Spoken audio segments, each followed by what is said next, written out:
அனைவருக்கும் மனமார்ந்த வணக்கங்கள்.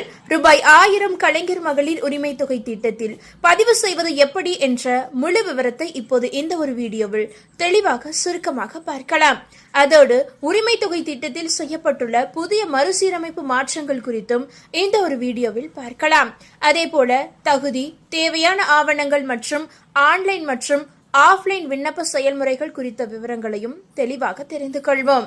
அதாவது தமிழக அரசின் மிக முக்கிய நலத்திட்டங்களில் ஒன்றான கலைஞர் மகளிர் உரிமை தொகை திட்டம் தொடர்பாக சமீபத்தில் பல்வேறு தகவல்கள் பரவிய நிலையில் பயனாளிகளுக்கு மாதாந்திர ரூபாய் 1000 திட்டமிட்டபடி வழங்கப்பட்டு உள்ளது. திட்டத்தை மறுசீரமைக்கும் பணிக்காக சில கால அவகாசம் தேவைப்படுவதாக முதலமைச்சர் அலுவலகம் தெரிவித்ததால் திட்டம் தாமதமாகுமா என்ற அச்சம் மக்களிடையே உருவானது. ஆனால் அரசு வழக்கம் போல மாதத்தின் 15ஆம் தேதி நிதியை பயனாளிகளின் வங்கிக் கணக்கில் செலுத்தி உள்ளது. இந்த மறுசீரமைப்பு நடவடிக்கை ஆட்சியில் உள்ள தமிழக வெற்றி கழக தேர்தல் வாக்குறுதிகளுடன் தொடர்புடையதாக கூறப்படுகிறது. குறிப்பாக 60 வயதுக்கு மேற்பட்ட பெண்கள் தானாகவே முதியோர் ஓய்வூதிய திட்டத்திற்கு மாற்றப்பட்டு உள்ளனர். இதன் மூலம் தற்போது கிடைக்கும் ரூபாய் 1000 உதவித்தொகை ரூபாய் 1500 உயர்த்தப்படும் என அரசு திட்டமிட்டு உள்ளது. எதிர்காலத்தில் பெண்களுக்கு மாதம் ரூபாய் 2500 மற்றும் முதியோருக்கு ரூபாய் 3000 வழங்கும் நோக்கத்துடன் திட்ட மாற்றங்கள் ஆய்வு செய்யப்பட்டு வருகிறதாம். மேலும் கலைஞர் மகளிர் உரிமை தொகை மகளிர் திட்டத்தின் பெயரின் மதிப்புமிகு திட்டம் என மாற்றும் யோசனையும் தற்போது பரிசீலனையில் இருப்பதாக தகவல்கள் வெளியாகி உள்ளன. தற்போது இந்த திட்டத்தின் கீழ் சுமார் 1.31 கோடி பெண்கள் பயனடைந்து வருகின்றனர். விதவைகள், ஆதரவற்ற பெண்கள், முதியோர், பொருளாதார ரீதியாக பின்தங்கிய குடும்பங்கள் மற்றும் இலங்கை அகதிகள் உள்ளிட்ட பல தரப்பினருக்கு இந்த திட்டம் முக்கிய நிதி ஆதாரமாக உள்ளது. இந்த திட்டத்தில் சேர விரும்பும் பெண்கள் முதலில் தகுதி நிபந்தனைகளை சரிபார்க்க வேண்டும். அதாவது விண்ணப்பதாரர் தமிழ்நாட்டைச் சேர்ந்த பெண்ணாகவும் குறைந்தது 21 வயதுக்கு மேற்பட்டவராகவும் இருக்க வேண்டும். குடும்ப ஆண்டு வருமானம் ரூபாய் 2.5 லட்சத்திற்குள் இருக்க வேண்டும். மின்சார பயன்பாடு மற்றும் நில உரிமை அளவுகளும் அரசு நிர்ணயித்த வரம்புக்குள் இருக்கவே வேண்டும்.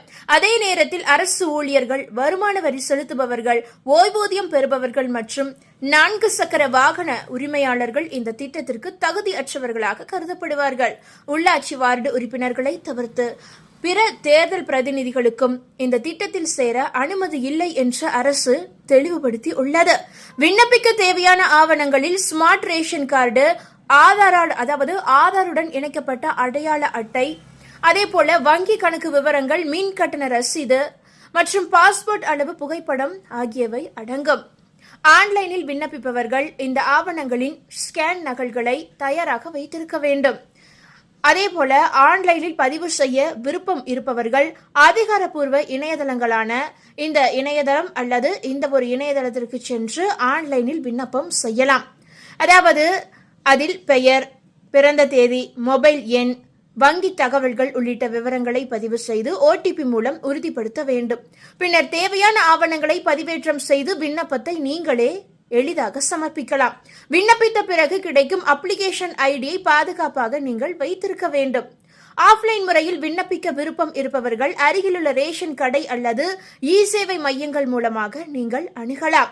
அங்கு அதிகாரிகள் ஆவணங்களை சரிபார்த்து விண்ணப்பத்தை பதிவேற்றம் செய்து தருவார்கள். விண்ணப்ப நிலையை ஆன்லைனில் சரிபார்க்கவும் வசதி உள்ளது.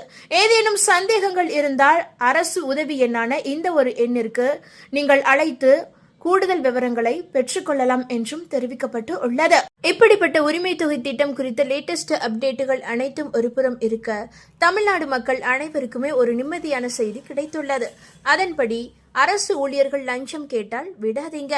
புகார் தருவோருக்கு ரூபாய் 1 லட்சம் வெகுமதி தமிழ்நாடு அரசு அதிரடியாக அறிவித்து உள்ளது. தமிழக அரசு நிர்வாகத்தில் வெளிப்படைத்தன்மையையும் தூய்மையையும் கொண்டுவரும் நோக்கில் லஞ்ச ஒழிப்புத்துறையை வலுப்படுத்த அரசு தற்போது ஒரு அதிரடி முடிவை எடுத்துள்ளது. அரசு அலுவலகங்களில் லஞ்சத்தை முற்றிலும் ஒழிப்பதற்காக பொதுமக்கள் பங்களிப்புடன் கூடிய புதிய வெகுமதி திட்டம் அதிகாரப்பூர்வமாக அறிவிக்கப்பட்டு உள்ளது. லஞ்ச புகார்களை உடனுக்குடன் தெரிவிக்க பிரத்யேக கட்டணமில்லா தொலைபேசி எண்ணும் இதற்காக அறிமுகம் செய்யப்பட்டு உள்ளது. இந்த அறிவிப்பானது பொதுமக்களின் கவனத்தை பெற்று வருகிறது. தாவேகா தன்னுடைய பிரச்சாரத்தில் லஞ்சம் இல்லாமல் அனைவருக்கும் அரசு திட்டங்களை கொண்டு செல்ல ஆதார் கார்டு போல தமிழ்நாடு சிட்டிசன் கார்டு கொடுக்கப்படும். ஒவ்வொரு குடும்பத்தை பற்றியும் அதில் தரவுகள் இருக்கும். பிறப்பில் இருந்தே அனைவருக்கும் திட்ட பலன்கள் போய் சேரும். இதற்கு விண்ணப்பிக்க தேவையில்லை. லஞ்சம் கொடுத்து வேதனை அடைய தேவையில்லை. வீட்டு வாசலுக்கே திட்டங்கள் வந்து சேரும். இது ஸ்டாலின் சார் விடும் கதை போல இல்லை, அறிவியல் பூர்வமாக சாத்தியமாக்குவோம் என்று உறுதியளித்து இருந்தார். இதன் தொடர்ச்சியாக தமிழக அரசு தற்போது ஒரு அதிரடியான புதிய அறிவிப்பை அதிகாரப்பூர்வமாக வெளியிட்டு உள்ளது. எந்த ஒரு அரசு துறையாக இருந்தாலும் உங்களிடம் வெறும் 1000 ரூபாய் லஞ்சம் கேட்டால் கூட பொதுமக்கள் உரிய ஆதாரத்துடன் தாராளமாக புகார் தெரிவிக்கலாம்.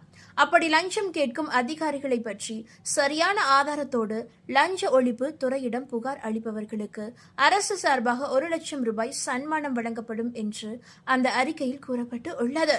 லஞ்சம் வாங்குபவர்களை பிடிக்க பொதுமக்கள் மத்தியில் விழிப்புணர்வை ஏற்படுத்த இந்த அதிரடி திட்டம் கொண்டுவரப்பட்டு உள்ளது.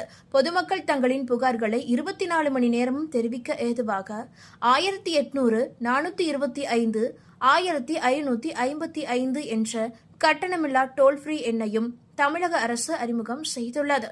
இந்த நம்பருக்கு எப்போது வேண்டுமானாலும் போன் செய்து பொதுமக்கள் தங்களுடைய புகாரை பதிவு செய்ய முடியும்.